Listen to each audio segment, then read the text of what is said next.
김건희 여사가 도이치모터스 주가 조작범과 36차례나 연락했다는 내용, 저희 뉴스룸이 지난해 단독으로 보도해드렸습니다. 그러면서 덮일 뻔한 사건이 공론화되는가 했지만 검찰의 결론은 불기소 처분이었죠. 그런데 윤석열 전 대통령 파면 이후 시작된 재수사는 좀 다르게 흘러가고 있습니다. 최근 재수사팀이 김 여사가 증권사 직원과 통화한 육성 파일을 확보한 사실을 저희 JTBC가 또 한 번 단독으로 취재했습니다. 도이치모터스 투자로 수익을 얻으면 무려 40%를 주가 조작 공범 쪽에 주기로 했다는 취지의 육성입니다. 김 여사의 공모 여부를 가릴 스모킹건, 그러니까 핵심 증거가 될 수 있는 내용입니다. 저희가 단독 취재한 이 내용은 잠시 뒤 상세히 전해드리도록 하고 우선 G7 정상회의가 열리고 있는 캐나다로 가보겠습니다. 관심을 모았던 첫 한미 정상회담은 미국 쪽 사정으로 갑자기 무산됐는데 먼저 이 내용부터 이승환 기자가 보도합니다. G7 정상회의 참석차 캐나다를 방문한 이재명 대통령은 마타멜라 시릴 라마포사 남아프리카 공화국 대통령, 앤서니 앨버니지 호주 총리와 잇따라 양자회담을 하면서 공식 일정에 돌입했습니다. 라마포사 대통령과는 한국 기업의 투자와 진출 확대 관련 의견을 주고받았고 앨버니지 총리와는 자원 외교에 대해 논의했습니다. 에너지 문제 또 자원 문제에 있어서는 우리 호주에 의존하는 게 상당히 많습니다. APEC도 그 제안을 해주셔가지고 한국이 지금 전 세계의 정상들을 올 가을에 함께 볼 수 있게 됐습니다. 순조롭던 분위기는 도널드 트럼프 미국 대통령이 이스라엘 이란 전쟁으로 급히 워싱턴으로 귀국한다는 소식이 알려지면서 급변했습니다.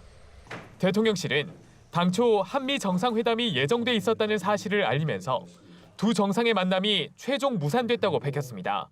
아마 이스라엘 이란 군사적 충돌 문제와 관련이 있어 보입니다. 미 측으로부터는 그런 상황이 생긴 언저리에 저희한테 양해를 구하는 연락이 왔었습니다. 대통령실은 최대한 빠른 시일 내에 한미 정상회담을 재추진하겠다고 강조했습니다.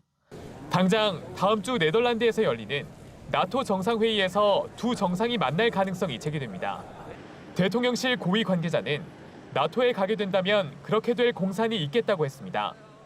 한미 정상회담 불발로 관세 협상에 차질이 빚어질 거란 우려에 대해선 양측 간의 실무 협의가 진행되고 있다면서도 정상회담이 있었으면 협상에 조금 더 추동력을 가할 수 있을 것으로 기대했었다고 아쉬움을 드러냈습니다. 이시바 시게루 일본 총리와의 회담은 우리 시간으로 내일 이뤄집니다. 한일 수교 60주년을 맞아 경제 안보 협력 방안이 주로 논의될 걸로 예상됩니다. 대통령실 고위 관계자는 과거사 문제는 잘 관리해 나가면서 협력을 증진해 나간다. 그런 방향으로 대화가 있을 것이라고 설명했습니다. JTBC 이승환입니다. JTBC의 집중 보도로 김건희 여사의 도이치모터스 주가 조작 의혹이 다시 공론화됐지만 검찰 결론은 무혐의였습니다. 그런데 윤 전 대통령 파면 이후 검찰 재수사 과정에서 김 여사가 주가 조작 사실을 알고 있었다는 정황이 담긴 스모킹 건이 나온 걸로 확인됐습니다. 김 여사가 주가 조작 일당에게 계좌를 맡기고 수익이 나면 그중 40%를 이들에게 주기로 했다는 취지로 직접 말하는 육성 파일을 검찰이 확보한 겁니다. 연지환 기자의 단독 보도입니다. 지난해 10월 서울중앙지검 수사팀은 김건희 여사의 도이치모터스 주가 조작 의혹에 대해 무혐의 결정을 내렸습니다.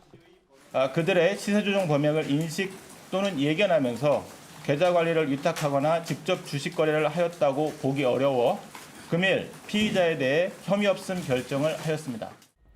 그런데 윤석열 전 대통령이 파면되고 대선 전국이 시작된 올 4월 25일 서울고검은 전격 재수사를 결정했습니다. JTBC 취재 결과 재수사가 시작된 후 수사팀은 결정적인 단서가 되는 김 여사의 육성 파일을 새로 확보했습니다.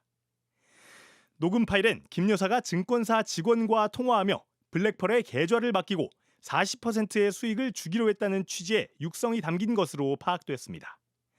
녹음은 2010년 말경부터 시작된 2차 조작 시기에 이뤄진 걸로 알려졌습니다. 이 녹음 파일은 최초 문재인 정부 수사팀과 이후 윤석열 정부 수사팀도 확보하지 못한 새로운 증거입니다.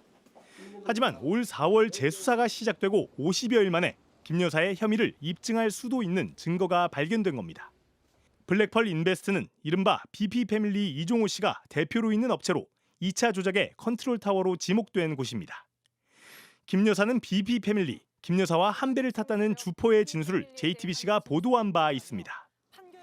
이종호 씨는 2020년 9월 도이치모터스 수사가 본격화하자 일주일간 김 여사와 36차례 연락을 주고받았습니다. 당시 블랙펄 임원은 이른바 김건희 엑셀 파일 작성에 관여한 걸로 지목되기도 했습니다.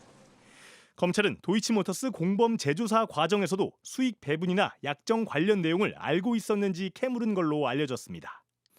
김 여사가 수익 배분을 직접 언급하는 녹음 파일은 곧 이어질 특검에서 핵심 증거가 될 걸로 보입니다. JTBC 연지환입니다. 네, 이런 가운데 지난해 검찰 수사를 받던 김건희 여사가 김주현 민정수석과 비화폰으로 30분 넘게 통화한 사실이 드러났습니다. 이렇게 피의자 신분인 영부인이 민정수석과 통화하고 17일 뒤에 검찰은 이례적으로 김 여사에 대해 출장 조사를 벌였고 황제 조사 논란이 불거졌습니다. 이은진 기자입니다. 김건희 여사의 도이치모터스 주가 조작 사건과 명품 가방 수수 사건을 수사했던 검찰은 김 여사를 검찰청사가 아닌 대통령 경호처 부속청사에서 출장 조사했습니다. 황제 조사 논란이 불거졌고 검찰은 이후 김 여사를 무혐의 처분했습니다. 보세요. 조사의 장소는 제3의 장소에도 할 수 있도록 규정되어 있고 제3의 장소에 가서 검사가 신분증 확인하고 핸드폰 반납하고 그러고 한 적 있어요? 그것도 대통령의 부인이에요. 그런데 출장 조사 17일 전 김 여사가 김주현 당시 대통령실 민정수석과 비화폰으로 2차례 통화한 사실이 드러났습니다. 지난해 7월 3일 오후 4시쯤 김 여사가 직접 김 전 수석에게 전화를 걸었고 17분 49초가량 통화를 이어갔습니다. 전화를 끊고 3분 정도 지난 뒤 이번엔 김 전 수석이 김 여사에게 다시 전화해 15분 58초를 더 통화했습니다. 모두 합쳐 33분간 통화한 겁니다. 이땐 검찰 수사팀이 김 여사 측과 조사 방식을 조율하던 민감한 시기였습니다. 김 여사가 민정수석을 통해 검찰 수사에 관여하려 한 것 아니냐는 의혹이 제기됩니다. 앞서 경호처는 김 여사에게 비화폰이 지급된 배경에 대해 영부인 행사를 할 때 비밀을 유지할 필요가 있었다는 취지로 해명한 바 있습니다. 하지만 대통령 참모인 민정수석의 업무와 영부인 행사는 관련이 없습니다. 민정수석은 대통령 부인 행사나 의정과 도대체 무슨 상관이 있습니까? 김주현 민정수석이 윤석열, 김건희의 법률 대리인으로 각종 수사 무마에 앞장섰다고 볼 수밖에 없습니다. 김 여사가 민정수석뿐 아니라 다른 참모나 장관과 비화폰으로 통화했을 가능성도 배제할 수 없습니다. 앞으로 김 여사의 각종 의혹을 수사하게 될 민중기 특별검사는 김 여사에 대한 대면 조사를 예고했습니다. JTBC 이은진입니다. 이번 대선 과정에서도 부정선거 음모론자들이 기승을 부렸고 실제 선거를 방해하기까지 했습니다. 이들은 투표소에서 난동을 부리고 투표함을 멋대로 훼손하는 식의 선거 방해 행위가 전국에서 16건 적발된 걸로 확인됐습니다. 이들은 모두 경찰 수사를 받고 있습니다. 먼저 최연수 기자의 단독 보도입니다. 사전투표소 참관인으로 온 한 여성, 성조기를 둘러맨 채 선관위 직원에게 항의합니다. 공직선거법 규정 외의 표지물은 부착하면 안 되는데 성조기를 벗어달라는 요청에도 오히려 휴대전화 촬영을 하며 화를 냅니다.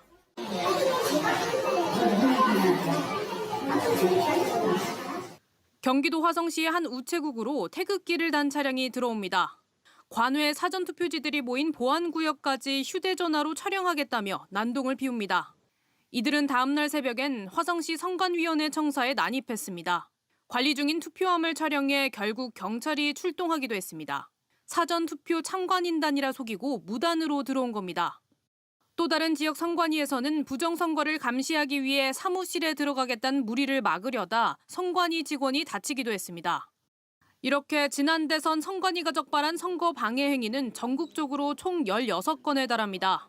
부정선거 음모론자들의 선거 방해 행위는 선관위 직원이 적은 사전투표록에도 고스란히 담겼습니다. 선관위는 사전투표함에 가짜 투표지가 섞이는 걸 막기 위해 특수봉인지로 밀봉한 뒤 참관인단의 서명을 받아둡니다. 그런데 이 작업에도 부정선거론자들은 투표함 바꿔치기가 의심된다며 본인만의 표식을 사전투표함에 새긴 걸로 드러났습니다. 사전투표함과 봉인지 경계 부분에 본인의 도장을 찍는다거나 노란색 마카로 서명한 겁니다. 이들은 모두 선거 관리를 교란하거나 방해해 공직선거법 위반 혐의로 경찰에 넘겨졌습니다. JTBC 최연수입니다. 음주운전을 하다 경찰과 추격전을 벌이고 경찰관을 위협하며 몸싸움까지 벌인 남성이 체포됐습니다. 알고 보니 전직 격투기 선수 출신의 조직 폭력배였습니다. 정영재 기자가 보도합니다. 경찰차가 검은색 승용차를 멈춰 세웁니다. 경찰관이 내려 다가가자 운전자가 잽싸게 달아납니다. 앞서 대전 도심에서 오전에 난데없는 추격전이 벌어졌습니다. 굴다리를 넘어 학교 안으로 질주합니다. 좁은 통로를 비집고 들어가 잔디가 있는 화단으로 올라탑니다. 앞이 막히자 차를 돌려 왔던 길로 빠져나갑니다. 추격전은 시민들 도움으로 8분 만에 끝이 났습니다. 경찰이 운전석 창문을 손으로 잡아 뜯습니다. 운전자는 경찰의 손을 잡아 비틉니다. 조수석으로 달려가 창문을 깨고 문을 엽니다. 운전석에서 덩치가 큰 남성이 내리더니 갑자기 달려듭니다. 경찰이 틈을 주지 않고 몸으로 밀치고 다리를 걸어 단숨에 넘어뜨립니다. 경찰 3명이 달라붙어 수갑을 채웁니다.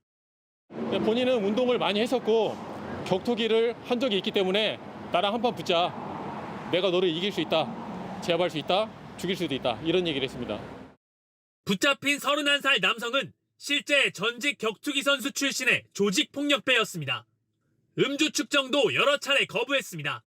이제 음주 측정 거부는 정지 수치보다 4배에서 5배 정도 형량이 중하기 때문에 그거에 대해서 이제 안내를 하니까 4차에 걸쳐서는 측정에 응했습니다. 혈중 알코올 농도 측정 결과 면허 정지 수준이 나왔습니다. 이 남성은 5시간 전 인근 술집에서 유리창을 깨고 지인을 때리고 달아났던 사실도 드러났습니다. 경찰은 남성을 음주운전과 공무집행 방해 혐의로 검찰로 넘겼고 폭행 등에 대해선 조사를 이어가고 있습니다. JTBC 정영재입니다. JTBC 뉴스를 시청해주셔서 고맙습니다. 저희는 저녁 6시 30분 뉴스룸에서 뵙겠습니다.